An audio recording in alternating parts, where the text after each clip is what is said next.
નમસ્કાર મિત્રો, ગુજરાતી પોસ્ટ દ્વારા તૈયાર કરવામાં આવતા ડેઇલી કરંટ અફેર્સમાં હું આપનું હાર્દિક સ્વાગત કરું છું। આજની તારીખ છે 25 જુલાઈ અને 25 જુલાઈ 2025ના રોજ જેટલા પણ કરંટ અફેર્સના મહત્વના પ્રશ્નો હશે એની આપણે આ વિડીયોમાં ચર્ચા કરીશું। તો જે શરૂઆત કરીએ આપણે આજના કરંટ અફેર્સની। તો મિત્રો, આજના કરંટ અફેર્સની શરૂઆત કરીએ પહેલા આપણે ગઈકાલના કરંટ અફેર્સમાં એક પ્રશ્ન પૂછ્યો હતો કે ભારતીય ઇસરો અને નાસાએ સંયુક્ત મિશન ઉપગ્રહ નિસાર જે લોન્ચ 30 જુલાઈએ કરવાની જાહેરાત કરી હતી, આ જે ઉપગ્રહ છે નિસાર એ કેવા પ્રકારનો ઉપગ્રહ છે? તો આનો સાચો જવાબ છે પૃથ્વી અવલોકન ઉપગ્રહ। મિત્રો, આ જે ઉપગ્રહ છે નિસાર એના વિશે ટૂંકી માહિતી મેળવી લઈએ તો એ નિસાર શ્રી હરિકોટા સતીશ ધવન સ્પેસ સેન્ટરથી લોન્ચ કરવાનો છે, જે નાસા અને ઇસરોનું સંયુક્ત ઉપગ્રહ છે।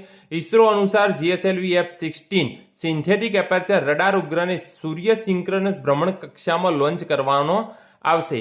આ નિસાર એ પ્રથમ વખત સ્વીપસર ટેકનોલોજી ઉપયોગ કરીને પૃથ્વીનું અવલોકન કરવામાં આવશે। 12 દિવસના સમય પર એ હવામાન દિવસ અને રાતનો ડેટા પૃથ્વી પર મોકલતો રહેશે। નિસાર પૃથ્વીની સપાટીમાં થતા નાના ફેરફારો જેમ કે પૃથ્વીનું વિરૂપતા, બરફની ચાદરની ગતિશીલતા, વનસ્પતિ ગતિશીલતા વગેરે શોધી શકે છે। તેના અન્ય ઉપયોગોમાં દરિયાઈ બરફનું વર્ગીકરણ, જ્યારે જહાજો શોધવાનું કામ છે, દરિયાકાંઠાનું નિરીક્ષણ કરવું હોય, તોફાનનું લક્ષણ, જમીનની ભેજમાં ફેરફાર થવાની ક્ષમતા, સપાટીના જળ સંસાધનોનું મેપિંગ અને દેખરેખ કરવું અને આપત્તિ પ્રતિભાવનો સમાવેશ પણ થાય છે આના કામમાં। નિસારનું વજન 1000 કિલોગ્રામથી વધુ છે। 1000 કિલોગ્રામ વજન ધરાવતો નિસાર એ પૃથ્વી અવલોકન ઉપગ્રહ છે, જે ડ્યુઅલ ફ્રીક્વન્સી સિન્થેટિક એપર્ચર રડારનો ઉપયોગ કરીને પૃથ્વીનું નિરીક્ષણ કરનારો પ્રથમ ઉપગ્રહ છે। તો મિત્રો, આ હતો નિસાર ઉપગ્રહ, જેની આપણે પ્રશ્ન જોયો હતો કે ભારતીય ઇસરો અને નાસાએ સંયુક્ત મિશન લોન્ચ કરવાનું છે નિસાર, એ કેવા પ્રકારનો ઉપગ્રહ છે। તો જોઈએ હવે મિત્રો આજના કરંટ અફેર્સની શરૂઆત કરીએ। પહેલો પ્રશ્ન છે એ પહેલા મિત્રો હું આપને કહીશ કે જો હજુ સુધી તમે અમારી ચેનલને સબસ્ક્રાઇબ ના કરી હોય તો સબસ્ક્રાઇબ કરી દો, અને જો તમને વિડીયો પસંદ આવતા હોય તો લાઇક કરવાનું ભૂલશો નહીં। મિત્રો, પ્રથમ પ્રશ્ન છે, હાલમાં 800 વર્ષ જૂના એક પ્રિવિહાર મંદિર બાબતે બે દેશો વચ્ચે યુદ્ધ છેડાયું, જે બાબતે નીચેના પૈકી કયું વિધાન સાચું નથી? પ્રિવિહાર મંદિર ભગવાન શિવને સમર્પિત છે। આ યુદ્ધ થાઈલેન્ડ અને કંબોડિયા બે દેશો વચ્ચે થયું છે। આ જે યુદ્ધ થઈ રહ્યું છે એ એક મુદ્દો હતો બે દેશો વચ્ચેનો તણાવ ભર્યો, જેનો ચુકાદો આઈસીજીએ થાઈલેન્ડના તરફેણમાં આપ્યો હતો। તો આમાંથી કયું વિધાન સાચું નથી? તો મિત્રો, ત્રીજા નંબરનું વિધાન સાચું નથી, એટલે કે આપણો જવાબ થાય ફક્ત 3, એટલે કે કારણ કે આ જે ચુકાદો આપ્યો છે એ કંબોડિયાના તરફેણમાં આપેલો છે। તો વાત કરીએ મિત્રો આપણે આ કરંટ અફેર્સમાં, ફ્રાન્સે 1863 થી 1953 સુધી કંબોડિયા પર શાસન કર્યું હતું। ફ્રાન્સે બંને દેશો વચ્ચે 817 કિમી લાંબી સરહદ નક્કી કરી હતી, જેમાં નકશા અનુસાર પ્રિવિહાર મંદિર કંબોડિયન પ્રદેશમાં દર્શાવવામાં આવ્યું હતું, જેનો થાઈલેન્ડે વિરોધ કર્યો હતો। 1907માં ફ્રાન્સે આ બે દેશો વચ્ચે સરહદ બનાવી હતી અને એમાં ડાંગરેક પર્વતમાળા પર સ્થિત 11મી સદીનું પ્રિવિહાર મંદિરને કંબોડિયન પ્રદેશમાં દર્શાવવામાં આવ્યું હતું। નિષ્ણાતોના મતે આ મંદિર 9મી થી 11મી સદી દરમિયાન બનાવવામાં આવ્યું હતું। અહીં ભગવાન શિવની પૂજા થતી હતી, પરંતુ હાલમાં બૌદ્ધ ધાર્મિક સંકુલમાં રૂપાંતરિત કરવામાં આવ્યું છે। આ મંદિર ઐતિહાસિક ખમેર સામ્રાજ્યના સમયનું છે, જેની સીમાઓ આધુનિક કંબોડિયા તેમજ થાઈલેન્ડના ભાગો સુધી વિસ્તરેલી છે, અને બંને દેશો મંદિરને અડેલીને આવેલા વિસ્તાર પર દાવો કરી રહ્યા છે। થાઈલેન્ડનો દાવો છે કે તે સુરીન પ્રાંતનો એક ભાગ છે, જ્યારે કંબોડિયા તેને પોતાનું માને છે।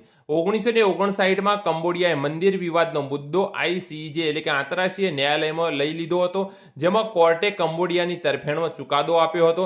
2008માં જ્યારે યુનેસ્કોએ મંદિરને વર્લ્ડ હેરિટેજ સાઇટનો દરજ્જો આપ્યો, ત્યારે થાઈલેન્ડે કહ્યું કે અમારા દેશનો ઐતિહાસિક વારસો છીનવાઈ રહ્યો છે, અને તણાવ ભર્યો જે સંબંધો છે બંને દેશોના એમાં વધારો થવા લાગ્યો। અત્યારે હાલની વાત કરીએ તો થાઈલેન્ડના સુરીન પ્રાંત અને કંબોડિયાના ઓદાર મિન્ચી પ્રાંતની સરહદ પર અશાંત પરિસ્થિતિ સર્જાઈ રહી છે, અને બંને દેશો વચ્ચે યુદ્ધ થઈ રહ્યું છે। તો વાત કરીએ આપણે થાઈલેન્ડ અને કંબોડિયા દેશની કમ્પેરિઝન કરીએ તો થાઈલેન્ડનો જે ઐતિહાસિક નામ છે એ સિયામ છે। એનો નિકાસ પર આધારિત છે, મોટા ભાગનું જેનું અર્થતંત્ર છે એ નિકાસ પર આધારિત છે। જીડીપીના 2/3 કરતો વધુ હિસ્સો તે નિકાસ ધરાવી રહ્યો છે। થાઈલેન્ડ વાર્ષિક $105 બિલિયનથી વધુ ડોલરના મૂલ્યનું માલ અને સેવાઓની નિકાસ કરે છે। મુખ્ય નિકાસમાં કાર, કમ્પ્યુટર, ઇલેક્ટ્રિક ઉપકરણો, ચોખા, કાપડ અને ફૂટવેર, માછીમારી ઉત્પાદનો, રબર અને ઝવેરાતનો સમાવેશ થાય છે। થાઈલેન્ડની રાજધાની બેંકોક છે, જ્યારે સત્તાવાર ભાષા થાઈ છે અને સૌથી વધુ બૌદ્ધ ધર્મ પાળતા લોકો વસે છે 93.46%.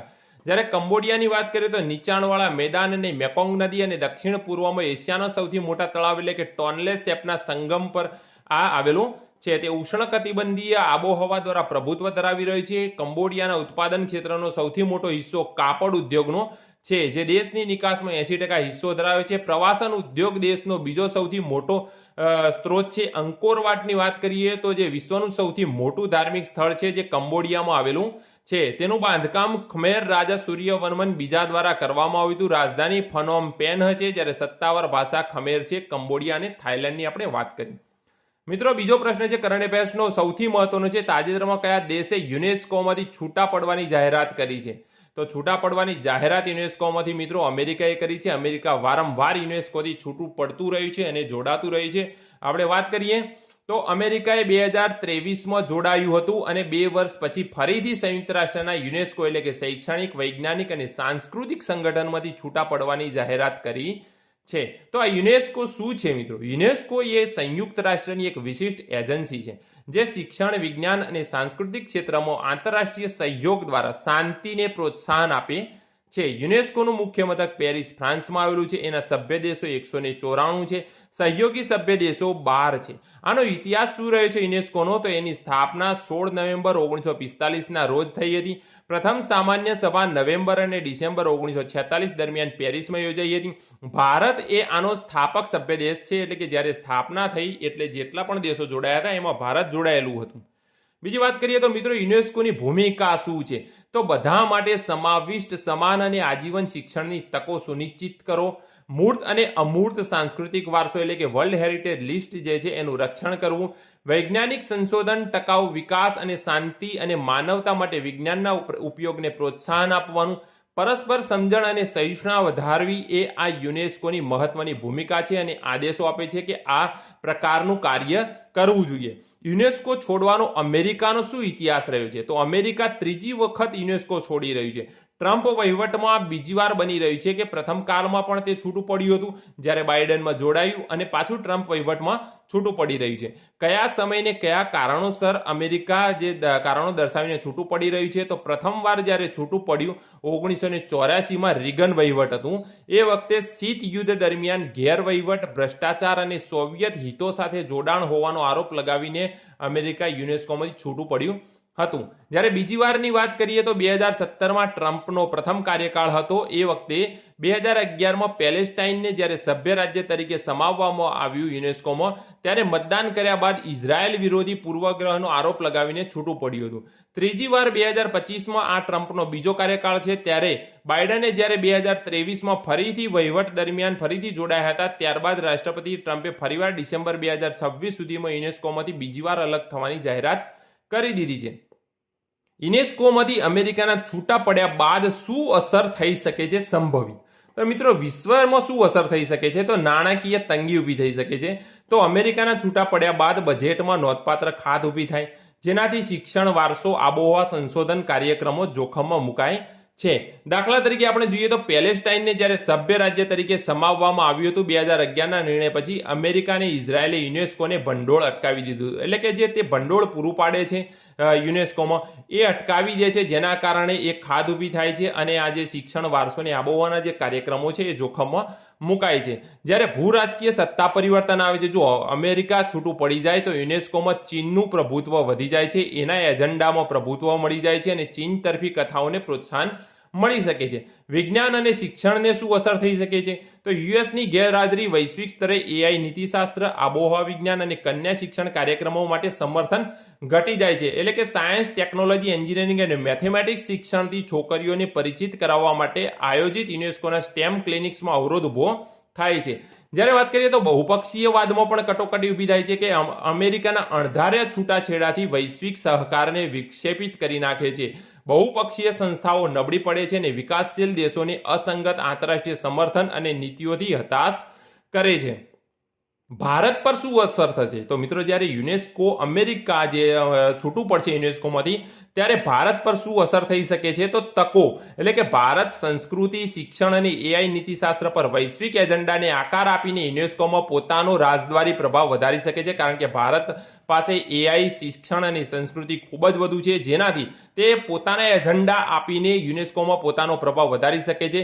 સોફ્ટ પાવર પણ રજૂ કરી શકે છે, દક્ષિણ સહયોગને પ્રોત્સાહન આપી શકે છે અને વર્લ્ડ હેરિટેજ લિસ્ટમાં વધુ ભારતીય સ્થળોની હિમાયત કરી શકે છે મિત્રો. અને ભારત માટે પડકાર શું ઊભું થઈ શકે છે? તો ભંડોળમાં કાપ થઈ શકે છે. તો નાલંદા અને સુંદરવન જેવા સ્થળોએ મુખ્ય ભારતીય પ્રોજેક્ટ્સની અસર કરી શકે છે, જ્યારે શિક્ષણ કાર્યક્રમોમાં ખામીઓનો સામનો પણ કરવો પડી શકે છે. યુનેસ્કોમાં ચીનનો વધતો પ્રભાવ અને યોગદાન વધારવાનું દબાણ ભારતના સંસાધનોને ભૂરાજકીય સંતુલન પર પણ દબાણ લાવી શકે છે. તો આગળ હવે શું રસ્તો હોઈ શકે જો આ પ્રકારની પરિસ્થિતિઓ ઊભી થાય? તો આમાં આગળનો રસ્તો શું હોઈ શકે? તો સમાવેશી શાસન કરવું જોઈએ, એટલે કે શિક્ષણ અને સાંસ્કૃતિક સંરક્ષણ જેવા મુખ્ય ધ્યેયો પર ધ્યાન કેન્દ્રિત કરવા માટે યુનેસ્કોએ તેના કાર્યમાં ભૂરાજકીય હસ્તક્ષેપને મર્યાદિત કરી દેવું જોઈએ, એટલે કે ભૂરાજકીય હસ્તક્ષેપ ન કરવો જોઈએ, ઓછો કરવો જોઈએ. કોઈ પણ એક દેશના જે એજન્ડા છે એના પર વધુ પડતું ધ્યાન કેન્દ્રિત ના કરવું જોઈએ. ટકાઉ માળખું રાખવું જોઈએ, એટલે કે સમાન ભંડોળ મોડેલ અપનાવવું જોઈએ. એઆઈ નીતિશાસ્ત્ર, ડિજિટલ શિક્ષણ અને આબોહવા શિક્ષણ જેવા ઉભરતા મુદ્દાઓને સંબોધિત કરવા જોઈએ. જ્યારે સ્થાનિક અમલીકરણ એટલે કે પારદર્શક શાસનને સુનિશ્ચિત કરવું જોઈએ, દક્ષિણ સહયોગને પ્રોત્સાહન આપવું જોઈએ અને અનુરૂપ અસરકારક કાર્યવાહી માટે પ્રાદેશિક કાર્યક્રમોને સમર્થન આપવું જોઈએ. તો મિત્રો આ હતું જ્યારે યુનેસ્કોમાંથી અમેરિકા છૂટું પડે ત્યારે આપણે ખૂબ જ ડિટેલમાં ચર્ચા કરી કે શું અસર થઈ શકે છે, એનો ઇતિહાસ શું છે, કયા કારણોથી અમેરિકા છૂટું પડી રહ્યું છે અને એની વૈશ્વિક અસર શું થશે અને ભારત પર શું અસર પડશે અને એનો રસ્તો પણ શું હોઈ શકે છે.